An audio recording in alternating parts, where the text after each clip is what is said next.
आज war session में हम बात करेंगे प्रधानमंत्री के यूएई दौरे की। जी हां, यूएई की राजधानी अबू धाबी से इस वक्त की बड़ी खबर ये आई, जहां पर भारत के लिए ये कूटनीतिक और आर्थिक कदम है। प्रधानमंत्री नरेंद्र मोदी अपने 6 दिन के विदेश दौरे के सबसे पहले चरण में यूएई पहुंचे, जहां उनका बेहद ही भव्य तरीके से स्वागत किया गया।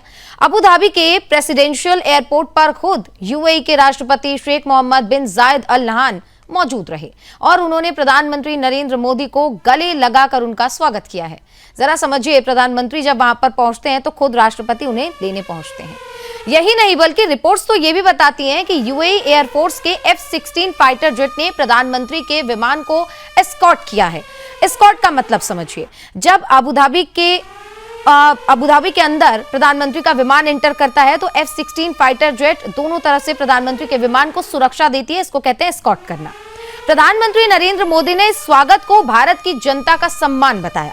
द्विपक्षीय बैठक में उन्होंने ये भी कहा कि मैं अपने दूसरे घर आया हूं। ये एक बड़ा बयान है, क्योंकि यूएई और तमाम जो पश्चिम एशिया के देश है इस वक्त आपस में उनके बीच में काफी खींचतान चल रही है। ऐसे में प्रधानमंत्री का यूएई पहुंचना एक बड़ा कूटनीतिक कदम है। उन्होंने ये भी कहा कि यूएई के साथ भारत का रिश्ता सिर्फ औपचारिक नहीं है, बल्कि भरोसे और अपनत्व का आधार भी है। हालांकि इस दौरे का भारत में क्या असर पड़ेगा वो हम आपको आगे बताएंगे। देखिए, दौरे का सबसे अहम हिस्सा भारत और यूएई के बीच बड़े समझौते रहे हैं। आज भारत और यूएई के बीच 5 बड़े समझौते हुए हैं।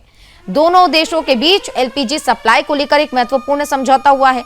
आपने देखा बीते दिनों जब पश्चिम एशिया में युद्ध ज्यादा भीषण हो गया था तो क्या स्थिति देश में उत्पन्न हुई थी। अभी कुछ दिनों पहले प्रधानमंत्री ने भी ये बात कही है कि पेट्रोल डीजल का इस्तेमाल हम थोड़ा कम करेंगे, बचत की ओर हम आगे बढ़ेंगे, सोना ना खरीद, ऐसी अपील प्रधानमंत्री ने की। इसके अलावा स्ट्रैटेजिक पेट्रोलियम रिजर्व, रक्षा सहयोग और गुजरात के वडिनार में शिप रिपेयर क्लस्टर बनाने से जुड़े कई MOU साइन किए गए हैं।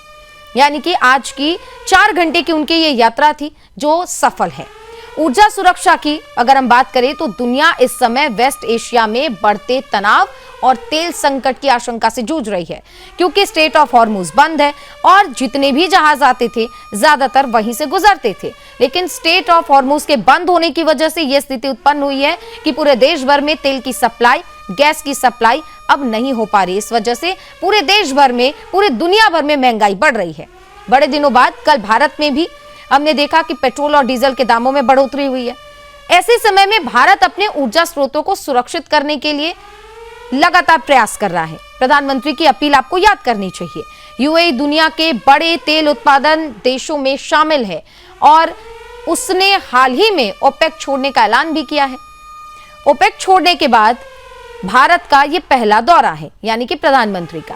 यूएई ने 2027 तक अपने कच्चे तेल का उत्पादन बढ़ाकर 50 लाख बैरल प्रतिदिन करने की योजना बनाई है। यानी कि समझिए, एक और पश्चिम एशिया में जो युद्ध चल रहा है उसकी वजह से एक बैरल क्रूड ऑयल के दाम $100 से पार हो गए हैं। इधर यूएई ने एक दिन में 50 लाख बैरल तेल उत्पादन की योजना बना रखी है।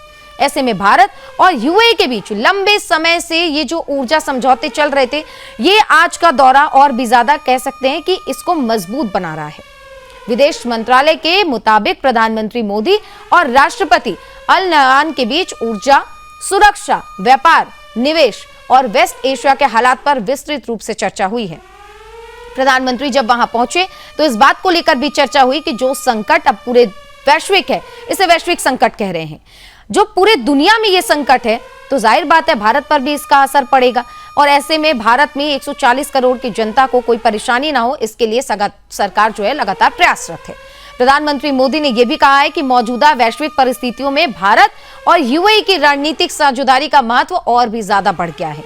भारत ने साफ शब्दों में यह भी कहा है कि भारत चाहता है कि हॉर्मुज स्ट्रेट खुला जाए और इसे सुरक्षित बनाया जाए, क्योंकि कुछ दिनों पहले ओमान के आसपास जब भारत के जहाजों पर हमला किया गया तो वहां पर भारत के जो क्रू मेंबर्स थे जहाजों पर, ओमान ने उन्हें सुरक्षा दी थी। क्योंकि वेस्ट एशिया में युद्ध और तनाव का असर अब पूरी दुनिया की अर्थव्यवस्था पर पड़ रहा है। ऐसे में प्रधानमंत्री ने भी कहा है कि भारत हमेशा संवाद और कूटनीति के जरिए समाधान का पक्षधर है और अंतर्राष्ट्रीय कानूनों का पालन भी जरूरी है। क्योंकि एक बात प्रधानमंत्री ने बिल्कुल साफ कर दी है कि हम सिर्फ और सिर्फ भारत के पक्ष में होंगे और भारत के लिए जो भी जरूरी होगा वो हर कदम हम उठाएंगे। प्रधानमंत्री नरेंद्र मोदी ने यह भी कहा है कि भारत हर परिस्थिति में यूएई के साथ कंधे से कंधा मिलाकर खड़ा है, यानी कि स्थिति में जब एक देश दूसरे देश को अपना साथी बनाता है और कंधे से कंधा मिलाकर खड़ा रहने की बात करता है तो जाहिर है कि विश्वास से रिश्तों में बनता है। उन्होंने यूएई पर हुए हमलों की कड़ी निंदा भी की और यह भी कहा कि किसी देश को इस तरीके से निशाना बनाना बिल्कुल भी स्वीकार नहीं है, यानी कि अस्वीकार किया जाएगा ये। साथ ही उन्होंने राष्ट्रीय एकता और सुरक्षा बनाए रखने के लिए यूएई द्वारा उठाए गए कदमों की सराहना भी की है। आर्थिक सहयोग की सराहना की। यूएई ने भारत में बड़ा निवेश करने का ऐलान भी किया है। तो भारत आज इस दौरे पर जब गया, यानी कि प्रधानमंत्री जब इस दौरे पर गए तो इससे कई फायदे हुए हैं। पहले तो एलपीजी, तेल, इन तमाम चीजों को लेकर जो है फायदा हुआ, जहां पर समझौते हुए, और यूएई अब भारत में एक बड़ा निवेश करेगा, इसका ऐलान भी कर चुका है। यानी कि यहां पर लोगों को रोजगार भी मिलेगा और इससे काफी ज्यादा भारत को आर्थिक तौर पर भी फायदा मिलेगा। यूएई की तरफ से भारतीय इंफ्रास्ट्रक्चर, आरबीएल बैंक और सम्मान कैपिटल में $5 अरब निवेश की घोषणा की गई है। समझिए, $5 अरब के निवेश की घोषणा, ये कितनी बड़ी घोषणा है यूएई की तरफ से। माना तो यह भी जा रहा है कि इससे भारत में इंफ्रास्ट्रक्चर, बैंकिंग सेक्टर और निवेश क्षेत्र को मजबूती मिलेगी। इसके अलावा विदेश मंत्रालय का साफ तौर पर क्या कहना है वो समझिए। ये यात्रा भारत और यूएई के बीच व्यापारिक और निवेश संबंधों को और भी ज्यादा मजबूत करेगी। दोनों देशों के बीच पहले से व्यापक रणनीतिक साझेदारी मजबूत होगी और इस दौरे का मकसद उसे नई ऊंचाइयों तक लेकर जाना है। यानी कि जो रिश्ते अब तक थे उन रिश्तों को और मजबूत और ज्यादा ताकतवर बनाना है और ये रिश्ते और भी ज्यादा मजबूत होंगे तो ऊंचाइयों पर जाएंगे। व्यापारिक अगर रिश्ता होगा तो जाहिर बात है दोनों देश एक साथ कंधे से कंधा मिलाकर आगे भी बढ़ेंगे। प्रधानमंत्री नरेंद्र मोदी ने सोशल मीडिया प्लेटफॉर्म एक्स पर भी भारत यूएई संबंधों को मजबूत और भरोसेमंद बताया। उन्होंने ये भी कहा कि दोनों देश बेहतर भविष्य के निर्माण के लिए साथ मिलकर काम करते रहेंगे। दोनों देशों के व्यापारिक रिश्तों की यूएई भारत का तीसरा सबसे बड़ा व्यापारिक साझेदार है। अब क्योंकि पश्चिम एशिया में युद्ध की स्थिति है और आज प्रधानमंत्री के इस दौरे पर पूरी दुनिया की नजर थी, क्योंकि कुछ दिनों पहले जब युद्ध चल रहा था तब अभी तो है हालांकि सीजफायर है, लेकिन इसको हम कह सकते कि टेम्पररी सीजफायर है, वेंटिलेटर पर चल रहा है। ये बात को डोनाल्ड ट्रंप कह चुके हैं। यूएई पे जब हमला हुआ था इसकी कड़ी निंदा आज प्रधानमंत्री ने की। दोनों देशों के बीच 6 लाख करोड़ रुपए से ज्यादा का कारोबार होता है। भारत यूएई से बड़ी मात्रा में तेल और अन्य उत्पाद आयात करता है। भारत में वित्त वर्ष यानी कि 2022-23 में यूएई से करीब 4 लाख करोड़ रुपए का आयात किया गया है। समझो कितना ह्यूज है ये कि हम यूएई से आयात कर रहे हैं चीजों को, तेल, पेट्रोलियम, तमाम चीजों को। वहीं भारत यूएई को petroleum product, metal, James and jewellery, minerals, अनाज, चीनी, फल, सब्जियां, यानी कि ये सिर्फ रक्षा या फिर सुरक्षा को लेकर मामला नहीं है, क्योंकि यहाँ पर एग्रीकल्चर भी जुड़ा हुआ है। फल, सब्जी, चाय, सी फूड, टेक्सटाइल, इंजीनियरिंग और भी बहुत सारी चीजें उत्पाद निर्यात करता है। भारत और यूएई के रिश्ते की पिछले कुछ दिनों से, कुछ सालों से ये रिश्ते जो है लगातार मजबूत हुए हैं। जब से प्रधानमंत्री नरेंद्र मोदी अलग अलग देशों के दौरे पर गए, उनके राष्ट्रपति, उनके राष्ट्रीय अध्यक्षों से मिले, तो ये रिश्ता और भी ज्यादा मजबूत हुआ। जनवरी में यूएई राष्ट्रपति अल नयान भारत भी आए थे। उस समय प्रधानमंत्री मोदी ने प्रोटोकॉल को तोड़कर दिल्ली एयरपोर्ट पर उनका स्वागत किया और ये स्वागत आज इस तरीके से एक नई साझेदारी, एक नई रणनीति के तहत हमें देखने को मिल रही है, जहां प्रधानमंत्री पहुंचे और राष्ट्रपति एयरपोर्ट पहुंचे उन्हें लेने के लिए। इस दौरे में भी ट्रेड और डिफेंस समेत कुल 9 बड़े समझौते हुए थे। अब प्रधानमंत्री का यह दौरा ऐसे समय में हो रहा है जब पूरा वेस्ट एशिया तनाव के दौर से गुजर रहा है। ऐसे में भारत और यूएई के बीच बढ़ती साझेदारी सिर्फ व्यापार तक ही सीमित नहीं मानी जा रही, बल्कि इसे रणनीतिक, ऊर्जा और सुरक्षा सहयोग के लिहाज से भी काफी ज्यादा अहम माना जा रहा है।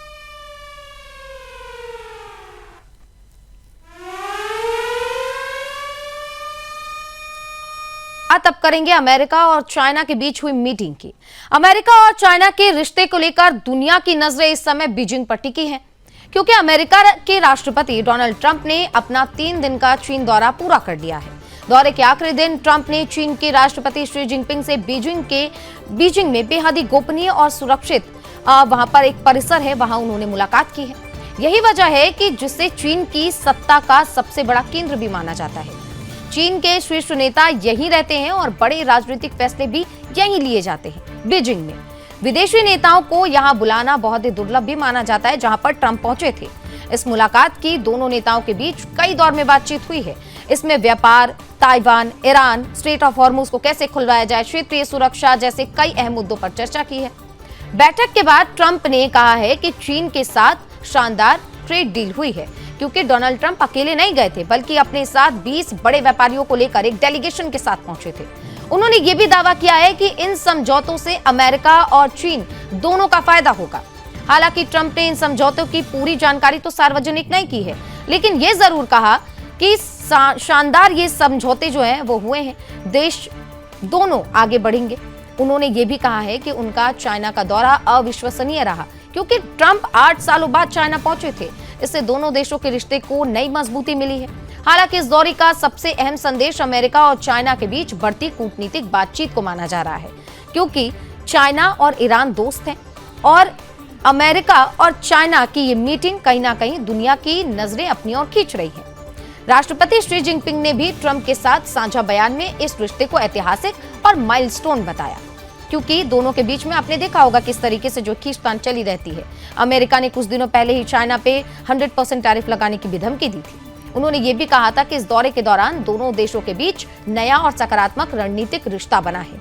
ईरान और वेस्ट एशिया के हालात की अगर हम बात करें तो ट्रंप ने इसे लेकर कहा कि ईरान मुद्दे पर उनकी और शी जिनपिंग की सोच काफी मिलती जुलती है। लेकिन जरा सोचिए, डोनाल्ड ट्रंप तो ईरान को खत्म करना चाहते हैं, पूरी तरीके से बर्बाद करना चाहते हैं, लेकिन शी जिनपिंग और ईरान के बीच में जो दोस्ती है, यानी कि चाइना और ईरान के बीच में जो दोस्ती है, ये स्टेटमेंट उसमें कहीं ना कहीं सवालिया निशान खड़े करता है। ट्रंप के मुताबिक दोनों नेता नहीं चाहते कि ईरान के पास परमाणु हथियार हो। साथ ही दोनों इस बात पर भी सहमत है कि समुद्री रास्ते खुलने चाहिए, यानी कि स्ट्रेट ऑफ हॉर्मुज। खासतौर पर स्ट्रेट ऑफ हॉर्मुज को लेकर जो चर्चा इन दोनों नेताओं के बीच हुई है, दोनों नेता ये चाहते हैं कि जल्द से जल्द इस रास्ते को खोला जाए ताकि तेल व्यापार में स्थिरता लाई जा सके। हालांकि शी जिनपिंग ने सार्वजनिक बयान में ईरान संघर्ष का सीधा जिक्र नहीं किया है। दोस्ती भी तो निभानी है, लेकिन इससे पहले चीन के विदेश मंत्रालय ने कहा है कि ईरान युद्ध कभी ही होना नहीं चाहिए था और क्षेत्र में तनाव कम किया जाना चाहिए। ट्रंप और जिनपिंग की व्यक्तिगत केमिस्ट्री की बात अगर हम करें तो ट्रंप ने इस दौरे में कई बार जिनपिंग की तारीफ भी की है, उन्हें सच्चा दोस्त बताया। ट्रंप ने शी जिनपिंग को महान तक बता दिया। ट्रंप ने कहा कि दोनों नेताओं ने कई ऐसे विवादों का समाधान निकाला है जिसे दूसरे शायद कभी हल ही नहीं कर पाते। ट्रंप ने अपने social media platform truth social पर भी लिखा है कि शी जिनपिंग ने अमेरिका की हालिया सफलताओं की तारीफ भी की है। ट्रंप के मुताबिक शी का गिरता हुआ अमेरिका वाला बयान उनकी सरकार के लिए नहीं बल्कि पूर्व राष्ट्रपति जो बाइडेन के दौरे के लिए था। जरा समझिए, जो बाइडेन का जो दौर था उसके लिए इस बयान को जोड़ दिया गया है, यानी कि जो बयान दे चुके हैं उसको कह सकते हैं डैमेज कंट्रोल करना। दौरे के दौरान ट्रंप ने झोंगान हाई परिसर का भी दौरा किया है, जो काफी ज्यादा सिक्योरिटी से भरा है। वहां पर तमाम जो बड़े नेता है वहां नहीं पहुंचते, बहुत रेयर ऐसे कुछ नेता है जिनको वहां ले जाया जाता है। शी जिनपिंग के साथ घूमते हुए ट्रंप ने मजाकिया अंदाज में ये भी कहा है कि उन्हें ये जगह इतनी पसंद आई है कि वो यहाँ पर रहने की आदत भी डाल सकते हैं। दौरे के आखिरी कुछ घंटों में ट्रंप ने बीजिंग में शी जिनपिंग के निजी आवास में समय बिताया। ये इलाका फॉरबिडन सिटी के पास स्थित है। यहाँ पर बहुत ही कम विदेशी नेताओं को जाने का मौका मिलता है। और इतना ही नहीं बल्कि रिपोर्ट्स तो ये भी कहते हैं कि दोनों नेताओं के साथ अंत में जब कुछ घंटे रह गए थे और जब ट्रंप शी जिनपिंग के आवास पर पहुंचे तो दोनों नेताओं ने साथ में लंच भी किया। इसके बाद Trump Beijing capital international airport पहुंचे और वहां उन्हें गार्ड ऑफ ऑनर दिया गया। एयरफोर्स 1 तक लाल कालीन बिछाया गया और चीन के विदेश मंत्री वांग यी खुद उन्हें विदा करने एयरपोर्ट पहुंचे।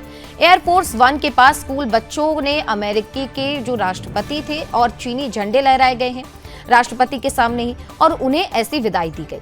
विमान की सीढ़ियों पर चढ़ते वक्त ट्रंप ने पीछे मुड़कर हाथ भी हिलाया।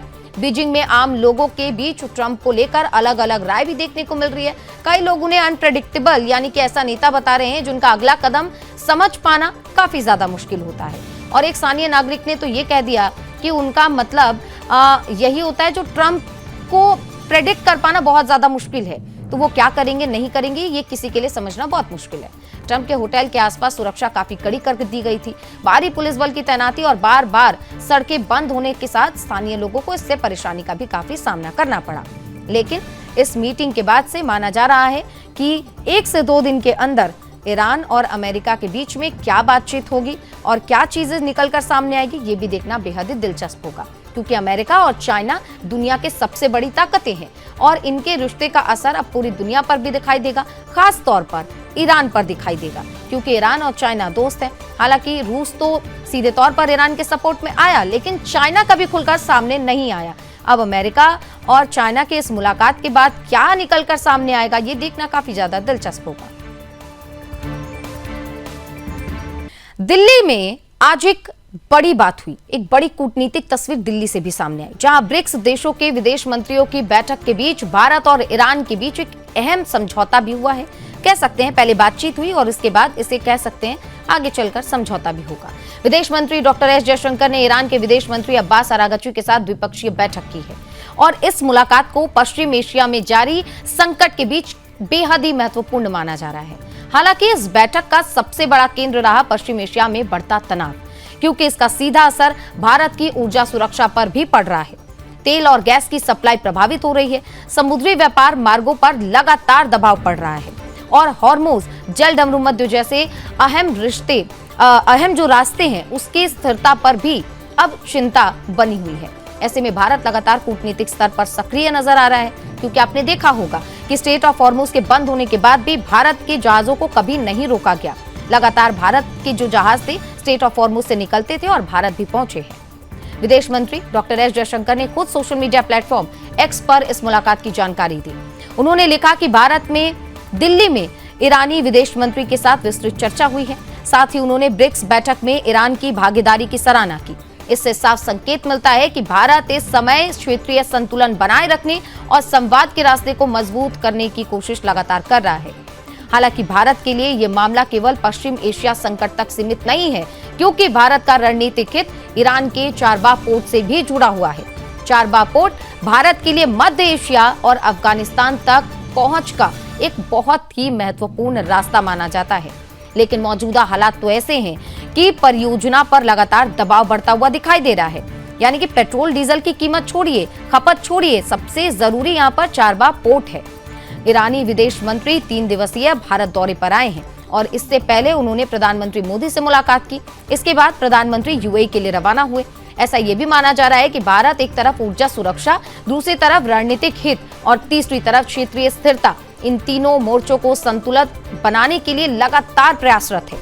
वहीं ब्रिक्स मंच पर भारत और ईरान की ये बातचीत आने वाले समय में बड़े कूटनीतिक संदेश भी दे रही है।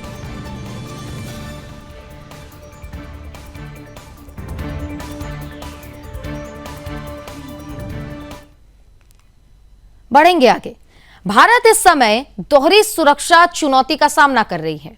अब आप सोचेंगे कि कैसे, समझिए। एक तरफ चीन की आक्रामक सैन्य तैयारी और दूसरी तरफ पाकिस्तान की लगातार बढ़ती गतिविधियां। पाकिस्तान एक ऐसा देश जिस पर भरोसा करना बिल्कुल भी सही नहीं है, चाहे किसी भी पटल पर हो। ऐसे माहौल में भारतीय वायुसेना अब अपनी ताकत को नई ऊंचाई देने के लिए तैयार है और नई तैयारियों में भी जुट गई है। खबर क्या है?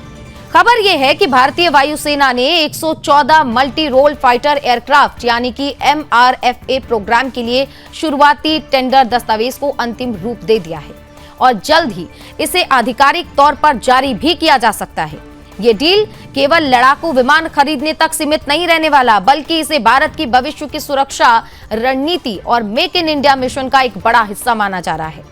इस पूरे सौदे की अनुमानित कीमत करीब 40 अरब डॉलर यानी कि लगभग 3 लाख करोड़ रुपए से ज्यादा बताई जा रही है। तो साफ तौर पर वायुसेना इस समय स्क्वाड्रन की भारी कमी से जूझ रही है और इसी कमी को पूरा करने के लिए, दूर करने के लिए टेंडर जल्द ही जारी किए जा सकते हैं। विशेषज्ञों के मुताबिक भारत को 2 मोर्चों पर युद्ध की स्थिति से निपटने के लिए करीब 42 स्क्वाड्रन की जरूरत है, यानी कि एक तरफ पाकिस्तान, दूसरी तरफ चाइना। लेकिन मौजूदा संख्या इससे काफी कम है। ऐसे में 114 नए अत्याधुनिक लड़ाकू विमान वायुसेना की ताकत को मजबूत करने में निर्णायक भूमिका निभा सकते हैं। हालांकि इस डील की सबसे बड़ी खासियत इसका मेक इन इंडिया मॉडल है। हमने सुना प्रधानमंत्री को कई बार कहते हुए कि कभी भी सुरक्षा के मामलों में किसी दूसरे देश पर निर्भर नहीं होना चाहिए। मेक इन इंडिया को, इस मॉडल को इसलिए भी बढ़ावा देना जरूरी है ताकि भारत अपने तमाम जरूरतों को खुद पूरा कर सके। योजना के मुताबिक 114 में से 22 विमान सीधे फ्रांस से उड़कर भारत आएंगे ताकि वायुसेना की तत्काल जरूरतों को पूरा किया जा सके। वहीं बाकी के 92 यानी कि 92 विमान निर्माण भारत में ही किया जाएगा। इससे भारतीय कंपनियों की भागीदारी होगी और लगभग 55 से 60% स्वदेशी तकनीक का इस्तेमाल इसमें किया जाएगा। ये तकनीक, ये प्रोजेक्ट, ये सिर्फ सुरक्षा के लिहाज से नहीं बल्कि भारत की रक्षा अर्थव्यवस्था को भी मजबूती देने वाला है। हजारों नई नौकरियां इससे पैदा होंगी। भारतीय डिफेंस कंपनियों को अत्याधुनिक तकनीक सीखने का भी मौका मिलेगा और भारत धीरे धीरे हथियार खरीदने वाले देशों से रक्षा उपकरण बनाने वाले देश की दिशा में आगे बढ़ेगा। इस डील से सबसे ज्यादा चर्चा इस डील की फ्रांस के डसॉल्ट राफेल को लेकर, जो है लड़ाकू विमान है, उसको लेकर है। भारत पहले ही 36 राफेल विमानों को अपने बेड़े में शामिल कर चुका है। ऐसे में इनके रखरखाव, ट्रेनिंग और ऑपरेशनल सिस्टम का ढांचा पहले से ही मजबूत है। अब देखिए, यही वजह है कि राफेल भारत के लिए एक भरोसेमंद विकल्प भी माना जा रहा है। राफेल की सबसे बड़ी ताकत इसकी अत्याधुनिक रडार तकनीक, इलेक्ट्रॉनिक वायरफेयर सिस्टम और लंबी दूरी तक हमला करने की क्षमता है और हर मौसम में ऑपरेशन करने की ताकत राफेल रखता है। यही कारण है कि दुनिया में सबसे ज्यादा खतरनाक फाइटर जेट्स में राफेल की गिनती होती है। भारत के लिए ये इसलिए भी अहम है क्योंकि चीन तेजी से अपने एयरफोर्स नेटवर्क को मजबूत कर रहा है। वहीं पाकिस्तान भी लगातार अत्याधुनिक हथियार शामिल करने में जुटा है। हालांकि भारत के लिए यह सौदा इसलिए भी काफी महत्वपूर्ण है क्योंकि यह प्रधानमंत्री नरेंद्र मोदी की वायुसेना प्रमुख के संभावित फ्रांस दौरे के बाद सामने आया।